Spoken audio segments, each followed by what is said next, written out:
The most dangerous thing a man can do is let a woman underestimate him. I did it on purpose. My name is Arthur Vance, and on Friday, April 11th, 2025, she made that mistake. I was sitting in the shadows of our kitchen table in our home in Pacific Heights, San Francisco, at exactly 5:14 a.m. through the floor-to-ceiling windows. I watched the thick, heavy fog roll over the bay, swallowing the Golden Gate Bridge whole. It was quiet. The kind of quiet that feels like the breath before a gunshot. I was nursing my first coffee, still wearing yesterday's flannel shirt, reading nothing in particular. Then I heard her. Eleanor didn't walk down the hardwood stairs. She descended them like a predator gliding through high grass. No sound. She was already dressed in full armor. A sharp, custom-tailored gray Chanel suit, crisp heels, and that precise shade of crimson lipstick she reserved for board meetings where people got fired. Without breaking stride, she slid a sleek, gray leather envelope onto the marble tabletop, right next to my ceramic mug. It wasn't a standard manila envelope. Eleanor didn't do standard. It was expensive, clinical, and reeked of her corporate law firm. "My attorneys drafted a post-nuptial agreement," she said, her eyes never leaving her phone screen as her thumb flicked through emails. "We need clarity going forward, Arthur.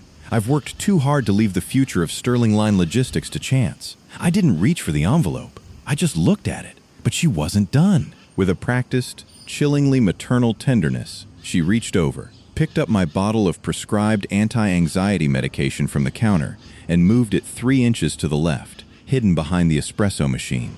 She looked down at me, flashing that razor-thin smile that never quite reached her cold, calculative eyes. "My memory has been really bad lately, Arthur," she said, her voice dripping with artificial warmth. "You forgot to put your medication in the right place again. Sign this. It'll be good for your treatment." It was a beautiful piece of psychological theater. A textbook gaslighting move designed to make me feel like a frail, senile old man who couldn't even manage his own medical prescriptions, let alone a marriage. I kept my face blank, a perfect mask of compliance. I opened the gray leather binder and skipped straight to page 4. There it was, written in a clean, elegant sans serif font. Husband's assets, unverified, presumed minimal, estimated under $50,000. Under $50,000. I let that sit for a moment. I let it breathe. I didn't get mad. I got organized. Inside my chest, a quiet, watchful part of me almost laughed out loud. Eleanor thought she was outsmarting a retired, slow-witted engineer. She had no idea she was playing chess with the man who built the entire board. Welcome to Dad's Ultimate Payback. Get settled, because this one is going to take you somewhere you never expected. Drop a comment below and let me know where you're watching from. Hit that like button and make sure you're subscribed. Trust me, you're gonna love it here, because quiet men are only quiet until they're not, and patience is just revenge that hasn't introduced itself yet. But this story doesn't start on that freezing Friday morning in April 2025. To understand how a man handles a trap, you have to understand how he lets himself get caught in it. For that, we have to go back 4 years. It was a crisp, windy Wednesday night on October 13th, 2021. The location was the San Francisco City Club, hosting the annual Stanford Alumni Mixer. The room was suffocatingly loud, packed with people either aggressively networking or exhausting themselves trying to look like they didn't need to. I didn't want to be there. My college roommate, Dave, had practically dragged me out of my apartment, telling me I was becoming a ghost. So, I compromised. A faded navy blazer, an unironed Oxford shirt, no tie, and worn-out leather loafers. I carved out a strategic position near the back of the room, standing right by the raw bar with the shrimp cocktail and fresh oysters. That's where the real people stand. The ones who actually care about the food. I was nursing a club soda with a lime wedge, planning my exit strategy at exactly the 45-minute mark when she found me. Eleanor Sterling materialized beside me like she had been waiting in the wings the entire evening. She was wearing a deep, midnight blue evening gown that looked like it cost more than most people's monthly rent, holding a glass of dry white wine. She didn't offer a cliché icebreaker. Instead, she leaned against the high-top table, looked at my bare wrist, where a modest, scratched 20-year-old Seiko watch sat, and asked a sharp, highly calculated psychological question. Are you hiding from someone, or is everyone here just boring you? I looked at her, noting the practiced tilt of her chin. Neither, I replied, keeping my voice low, flat. I'm just here for the oysters, she laughed. It was a good laugh. Throaty, warm, completely engineered to lower a man's guard. Eleanor Sterling, she said, holding out a manicured hand. What do you do, Arthur Vance? This was the moment. I had faced this question 40 times a night at these events. I knew how to play the part. I gave her the exact dull, unthreatening cover story I'd perfected over the years. I dabble in software, I said, looking down at my shoes. Just a bit of freelance coding for a few small freight forwarding outfits in the East Bay. It keeps the lights on, pays the rent. Most ambitious corporate climbers in San Francisco would have walked away after a sentence like that. Eleanor didn't. She smiled, and I saw the microscopic flicker of a predator realizing it had found an easy target. Here is what Eleanor thought she knew about Arthur Vance that October night. She thought she was looking at a comfortable, low-profile, somewhat lonely tech consultant who lived a simple life in a modest rental. She thought she had found the perfect, manageable piece of social camouflage. At that exact moment, Eleanor was facing heavy scrutiny from her board of directors and institutional investors at Sterling Line Logistics. They were questioning her massive personal spending, her volatile judgment, and her lavish lifestyle. She desperately needed a grounded, invisible, boring husband to neutralize the noise. A media shield to make her look stable. But here is the 10% she didn't know. 3 years before that mixer, I hadn't just dabbled in software. I had built and quietly sold a monolithic supply chain enterprise. I was the literal architect who designed the core optimization algorithm that routed over 40% of all commercial container ship traffic along the entire United States West Coast, from Seattle down to Long Beach. When the Chicago private equity firm bought me out, the wire transfer was so massive that my personal accountant's hands shook when he confirmed the balance. I didn't put it in a traditional bank. Every single dollar of that liquid fortune was immediately funneled into an ironclad, asset-protected, multi-layered blind trust registered under the name of a deserted, uninhabited island in the South Pacific. An entity completely untraceable by any standard background check. Eleanor thought she was fishing for a compliant, middle-aged coder to use as a public relations prop. She had absolutely no idea she was stepping onto a financial minefield owned by a man who treated patience like a professional sport. The wedding took place on Saturday, June 18, 2022.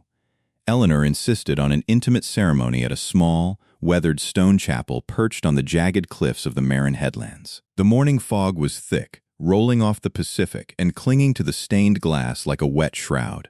There were exactly 14 people in attendance. She called the micro guest list exclusive. I knew it was just efficient. You don't invite a crowd when you're staging a corporate merger disguised as a romance.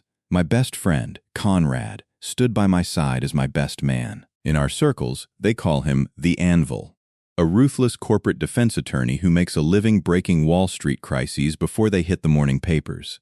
During the reception at a nearby cliffside lodge, while a hired string quartet played something forgettable in the corner, Conrad handed me a glass of cheap bourbon, leaned in, and tipped his chin toward the entryway. You don't survive in my line of work by ignoring the decor, Arthur, he said quietly.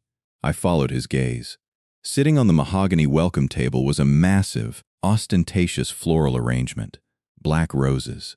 Not dark red, but genetically modified, pitch black roses, easily 6 feet tall, towering over the guest book like a headstone. The black silk ribbon tied around the vase bore the gold foil insignia of Vanguard Thorn Venture Capital. Conrad took a slow sip of his drink, his eyes scanning the room like a radar. Venture capitalists don't send black roses to celebrate a union, Arthur. They send them to mark a territory. I walked over to the arrangement while Eleanor was busy across the room, charming the catering manager. There was no heartfelt greeting card nestled in the dark petals, no congratulations to the happy couple. Instead, there was a heavy, matte black cardstock with a single, laser-engraved car code in the center. I slipped my phone out, scanned it beneath the shadow of the roses, and glanced at the screen. It wasn't a link to a registry or a wedding video. It was a direct, encrypted gateway to the internal financial burn rate report of Sterling Line Logistics. I let that sit for a moment. I let it breathe.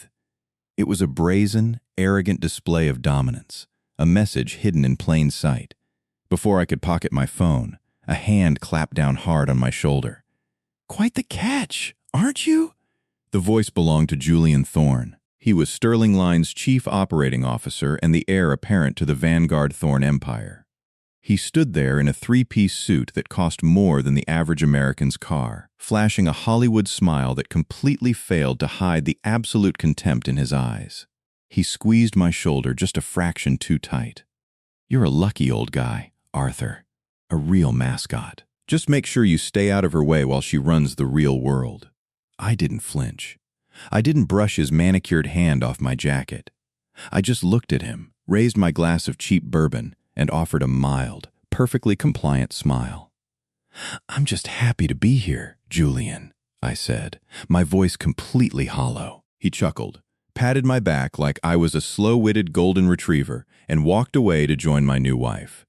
I swallowed the bourbon, letting the harsh burn settle deep in my chest, and turned back to the black roses. The Kier Code, Julian's suffocating smugness, the restricted guest list. The puzzle pieces snapped together with cold, mathematical precision. Eleanor hadn't just married me for the optics of stability. She had leveraged the facade of our grounded marriage to secure a $15 million shadow loan from Julian's fund to keep her sinking logistics company afloat. I wasn't a husband. I was collateral. Julian thought he was mocking a clueless, washed-up coder. He didn't realize he had just handed the exact blueprint of his financial leverage to an engineer who had spent decades building algorithms designed to isolate and crush systemic flaws. The betrayal didn't arrive with a dramatic scream or a shattered glass. It arrived on a rainy Tuesday night in mid-December 2023, specifically at 11:42 p.m., inside the bone-chilling silence of my study. Eleanor was in New York, supposedly closing a cross-border freight deal with an investment group in Manhattan. I was home alone, logged into our shared household network drive, looking for a misplaced property tax bill for our Pacific Heights residents. I wasn't snooping. I've always been a man of system and routine, and I simply wanted our financial records immaculate before the year ended. But as an engineer who spent decades writing core infrastructure code, I noticed a slight, anomalous lag in data transmission whenever I bypassed a subfolder masked as a legacy printer driver file. It was an amateurish attempt at digital concealment, encrypted with an outdated triple-DES algorithm that took my personal server exactly 42 seconds to rip wide open. Inside lay a single, heavily restricted PDF. The title was clinical, written in a clean, modern font that immediately made the hair on my arm stand up. Project Liquidation. A. I sat very still as I opened it. I didn't breathe. I read every single line of those 12 cold, ruthlessly detailed pages. My first assumption was that it was a standard, predatory, corporate-style divorce roadmap. A timeline designed to merge assets by year 2, artificially inflate her public company evaluation by year 3, and initiate a clean legal dissolution by year 5. But as I reached page 6, the true nature of Eleanor and Julian Thorne's conspiracy began to unspool, and it was far more sinister than mere financial greed. It was a comprehensive, weaponized psychological and medical trap. They weren't just planning to divorce me. They were actively planning to destroy my autonomy. Eleanor had already quietly put our family physician, a man whose medical practice debt she had covertly settled through a Sterling Line shell corporation, on her payroll. Together with Julian, they had drafted a simulated medical history to systematically frame me as suffering from early-onset Alzheimer's disease. The document detailed a meticulously staged psychological gaslighting campaign, moving my medications, misplacing my keys, altering household records, all designed to build a legally ironclad case of cognitive incompetence by year 4. The final objective was horrifyingly simple: strip me of my legal rights, seize my presumed minimal holdings under a court-ordered conservatorship, and permanently lock me away in a high-security, private memory care facility nestled in the remote forests of eastern Oregon. The woman who slept beside me, the woman who kissed my cheek and asked how my day was, had mapped out my institutionalization like a routine asset liquidation. I didn't get mad. I didn't call her phone. I didn't break a single piece of furniture in that multi-million-dollar house. Anger is for men who cannot foresee the endgame. I am an engineer, and I don't react. I calculate. I slowly closed my laptop, walked down to the basement, and unlocked the heavy iron door leading into my detached garage. I flipped on a single, overhead amber bulb that cast long, sharp shadows across the concrete floor. Parked in the center was my vintage 1948 Indian Chief motorcycle, a mechanical beast built on absolute, unyielding laws of physics. For the next 5 hours, until the clock struck 5 a.m., I completely disassembled the carburetor and the top end of the engine. Piece by piece, valve by valve, I laid them out on a clean white rag, meticulously cleaning away the carbon scoring with mineral spirits, and then precisely reassembling every single gear and spring until my hands were completely coated in thick, black, industrial grease. There is a deep, meditative clarity that comes from handling raw steel. When someone wants to make you look crazy, the absolute best response is to prove you are saner than the laws of physics. As the first gray light of dawn broke over San Francisco, I wiped my hands clean, knowing exactly what the next move on the board had to be. Quiet men are only quiet until they're not, and Eleanor was about to find out exactly what happens when you underestimate the architect of the system. I didn't get mad. I got organized. It was 3:14 a.m. on Wednesday, December 14th, 2023, when I walked out of that dark garage, my hands still smelling of motor oil and mineral spirits. The rest of the world was fast asleep, completely oblivious to the shifting gears of reality. But I wasn't waiting for the sun to rise. I didn't have the luxury of time. I went back upstairs, picked up my encrypted satellite phone, and dialed a number I hadn't called in 3 years. Conrad answered on the second ring, his voice as sharp and alert as if he were sitting at his desk at noon. I told him 5 words. The trap has been set. He didn't ask for details over the phone. He simply replied, "My office. 40 minutes. By 4 a.m. I was stepping off the private elevator onto the 42nd floor of a monolith in the San Francisco financial district. Conrad's underground office didn't have corporate logos or glass nameplates. It was a space paid for in cash, designed specifically for the kind of wealthy clients who needed to dismantle their problems long before the courts opened. The lights were dimmed, casting a heavy glow over a massive mahogany desk. Conrad, the man they call the Anvil, because he shatters legal crises with absolute finality, didn't offer me coffee. He didn't offer a handshake. He just tossed a thick, black plastic binder across the desk. It landed with a heavy, hollow thud. "My private investigators intercepted this from your family physician's secure server 2 hours ago," Conrad said, leaning back into his leather chair, his jaw set in a hard, grim line. I opened the binder. It was the preliminary medical file Eleanor and Julian had paid to fabricate. The clinical language mapped out a terrifying, systematic progression of cognitive decline, falsely detailing synthetic episodes of memory lapses, disorientation, and unverified erratic behavior. They had even drafted a signed psychiatric evaluation recommending immediate, involuntary medical conservatorship. I sat there in the dark, letting the cold math of it wash over me. I gave the silence room to run. They didn't just want my money. They wanted to erase my very existence, to bury me alive in a private asylum in Oregon while they inherited my life. Conrad watched me, his sharp eyes measuring my breath. "We can file for immediate fraud, Arthur. We can take this to the feds by sunrise." I looked out the window at the city lights glistening through the heavy mist. "No," I said, my voice barely a whisper, yet completely immovable. "A lawsuit gives them a defense. It lets them hire public relations firms. I don't want a public scene. I want a complete liquidation." Conrad's face tightened, and then a slow, predatory grin spread across his face. He pulled out a fresh legal pad. "Then we don't sue," he said. "We use the Delaware sandbox strategy." He leaned forward, tapping his fountain pen against the mahogany. "We don't attack Eleanor directly. We build a ghost entity. By Monday morning, I will have Vanguard Blackwood Holdings registered in Delaware through 3 layers of anonymous shell companies. Eleanor thinks you are an isolated, defenseless old man. She has no idea your liquidity is deeper than her entire supply chain. Sterling Line Logistics is bleeding cash from their international routes. They owe millions in bad debt and high-interest leasing contracts for cargo vessels at the Port of Rotterdam and the Port of Long Beach. Vanguard Blackwood won't touch her equity yet. We are going to quietly buy up every single piece of her toxic debt from her European and domestic creditors. We will become her exclusive landlord, her primary lender, and her biggest liability. Without her ever seeing our name on a single document, I didn't hesitate. I opened my secure banking application, bypassed the biometrics, and authorized a direct, encrypted wire transfer of $45 million from my South Pacific Blind Trust straight into Conrad's escrow account. "Activate the operation," I murmured, staring at the flashing confirmation screen. I didn't rush the moment. When you've waited years, a few more minutes of silence is a luxury.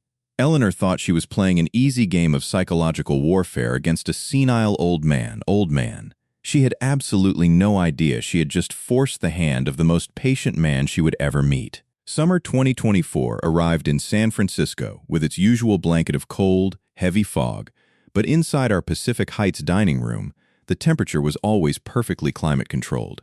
This was the primary theater where we performed our weekly domestic rituals. Every Tuesday and Thursday evening, Eleanor would return from the Sterling Line corporate headquarters, drop her Italian leather briefcase by the door, and immediately launch into her grievances.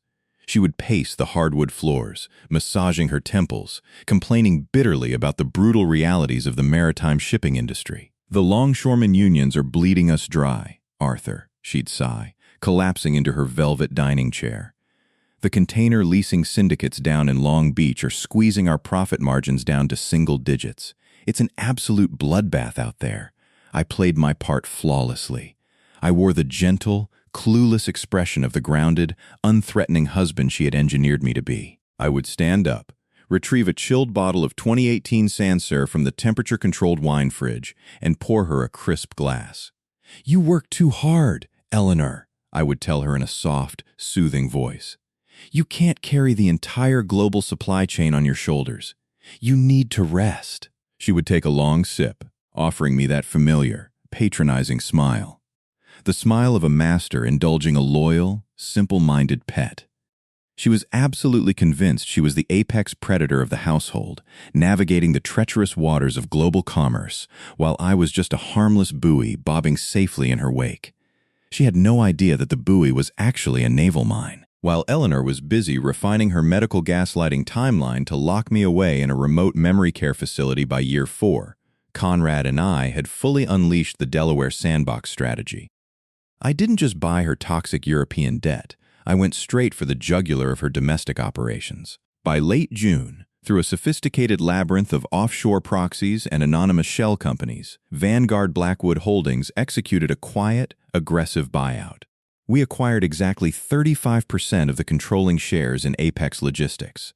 Apex wasn't just another faceless vendor. They held the exclusive, ironclad terminal operating rights for every single Sterling Line cargo vessel docking at the Port of Los Angeles. They controlled the massive gantry cranes, the concrete storage yards, the logistics gates. Simply put, Apex controlled Eleanor's operational oxygen. Eleanor was fiercely proud of her micromanagement style, often boasting to her board that she personally audited the weekly freight manifests. But here is the beautiful, ruthless mathematics she was completely blind to. Every single time her expensive Mont Blanc pen signed off on a shipping order, authorizing the movement of a standard 40-foot container through the Los Angeles terminal, she was triggering an automatic, non-negotiable $120 expedited logistics surcharge. And because of the flawless corporate camouflage Conrad had constructed, that $120 fee bypassed her accounting department's scrutiny, washed through 2 Delaware holding companies, and dropped directly into my anonymous offshore trust. Sterling Line was moving roughly 4,000 containers a month. Do the math. I sat directly across from her at that sprawling mahogany dining table week after week, methodically slicing into my medium-rare steak. I watched her frantically tap away at her laptop's calculator, her brow furrowed in genuine distress as she cursed her ruthless suppliers. She was completely oblivious to the fact that the invisible corporate ghost financially suffocating her company was sitting less than 3 feet away, politely asking her to pass the salt. I didn't gloat. I didn't allow a single micro-expression of victory to cross my face. I just let the heavy silence settle over the polite clinking of our silverware. I let it breathe. There is a profound, almost spiritual tranquility that comes from absolute control. I was looking at a woman who confidently believed she was holding all the winning cards, completely unaware that her husband had quietly bought the entire casino. By autumn 2024, the fog over San Francisco had turned thin and brittle, mirroring the fragile state of Julian Thorne's financial empire. Julian thought he was the sharpest shark swimming in the waters of the financial district. He was aggressively trying to raise $10 million to anchor a second funding round for his private investment vehicle, Thorne Capital. He wanted to cement his status as the real power behind Sterling Line Logistics. He had no idea his ambition was the exact rope I was going to let him hang himself with. Conrad, the anvil, didn't initiate direct contact. Men like Julian are paranoid by nature but easily blinded by their own greed. Instead, Conrad utilized an arm's-length proxy, presenting himself as the legal representative for an ultra-high net worth oil tycoon based out of Dubai who was looking to park massive liquidity into American supply chain assets. They arranged a meeting on a rainy Thursday evening at a private, members-only cigar lounge in Santana Row, San Jose. The kind of place where billionaires go to hide from millions, shrouded in thick smoke and the smell of expensive single malt scotch. Julian arrived in his customary corporate armor, oozing the unearned confidence of a man who believed the world owed him a living. He thought he was sitting across from a clueless foreign entity looking for an introduction to Silicon Valley logistics. Conrad didn't just meet his expectations, he shattered them. On my direct orders, Vanguard Blackwood Holdings offered Julian $15 million, a staggering 50% more than his baseline target. I watched Julian from a distance through Conrad's real-time encrypted data feed as he practically salivated at the prospect of that much unmonitored capital. But an engineered windfall always carries a hidden tax. Conrad slid a 42-page term sheet across the leather-bound table. The financial clauses were beautifully, ruthlessly venomous. To secure the $15 million, Julian had to personally guarantee the loan using his entire individual equity stake in Sterling Line Logistics as primary collateral. Furthermore, hidden deep within a subclause on page 28, masked by complex maritime legal jargon, was a volatility trigger. If the net asset value of Thorne Capital dropped by more than 15% in any single fiscal quarter, full voting rights and proxy control of his Sterling Line shares would automatically and irreversibly transfer to Vanguard Blackwood Holdings. Julian barely skimmed the legal fine print. His vision was clouded by the $15 million figure and the sheer arrogance of believing he could never lose. He signed the documents right there between puffs of a pre-embargo Cohiba cigar using a heavy gold-plated pen. He even laughed, calling the foreign proxy a beautiful piece of easy money. I sat in my dark study back in Pacific Heights that night, watching the digital signatures lock into the Delaware registry. I didn't celebrate. I didn't pour a drink. I sat there in the dark, letting the cold math of it wash over me. I gave the silence room to run.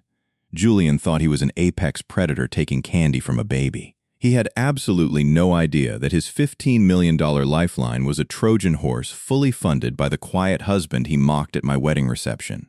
By signing that paper, he hadn't just secured funding. He had surrendered the keys to his entire corporate kingdom. Quiet men are only quiet until they're not. And Julian Thorne had just signed his own financial death warrant without ever realizing he was holding the pen. Welcome to Dad's Ultimate Payback.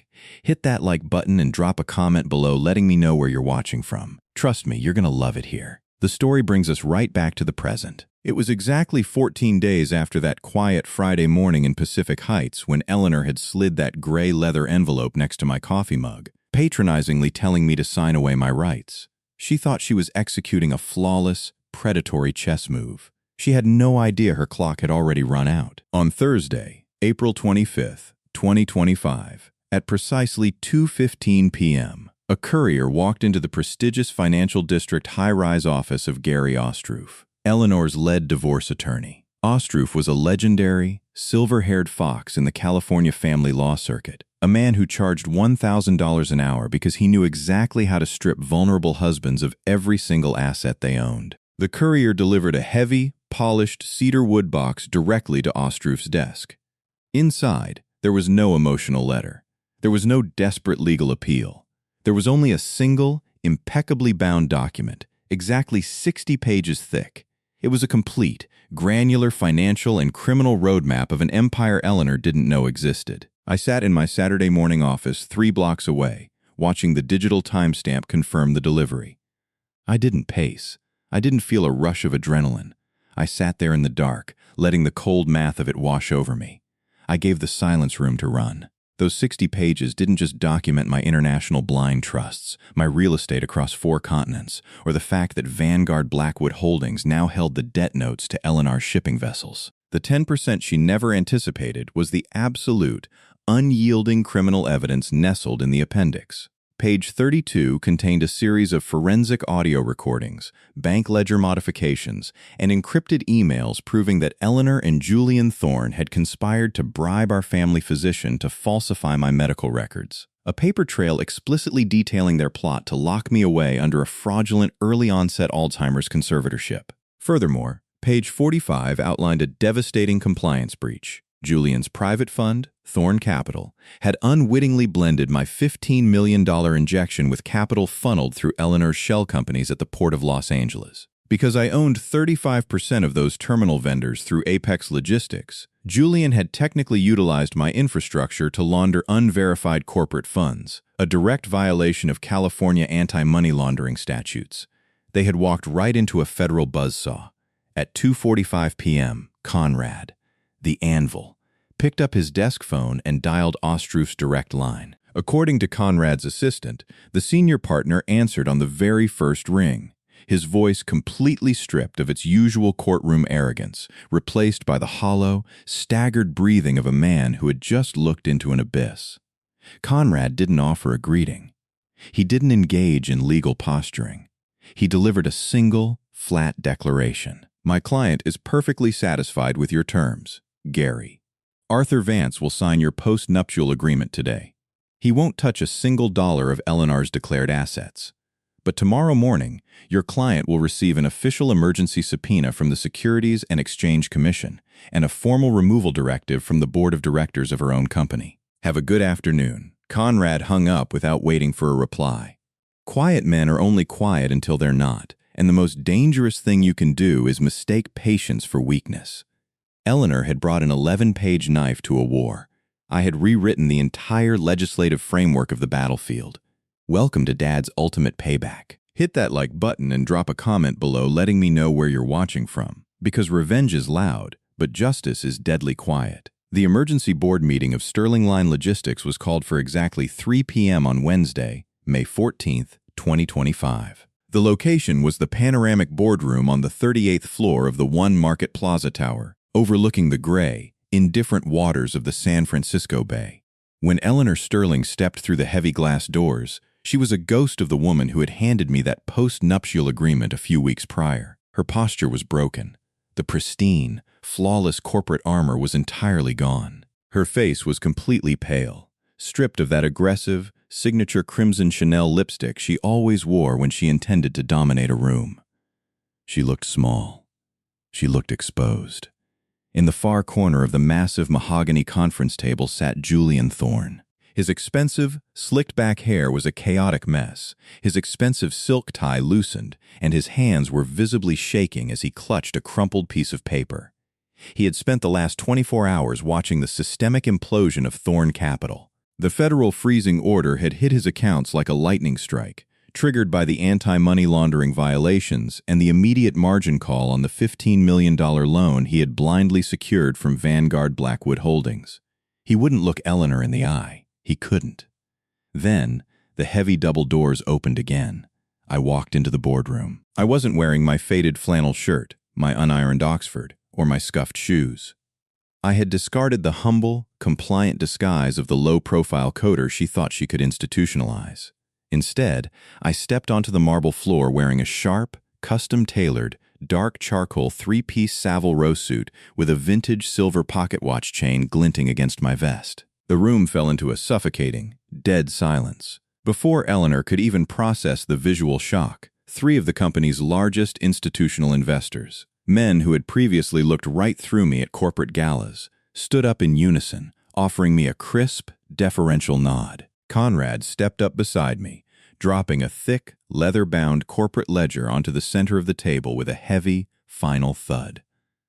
Ladies and gentlemen, Conrad's deep voice resonated through the room, cutting through the tension like an anvil striking iron.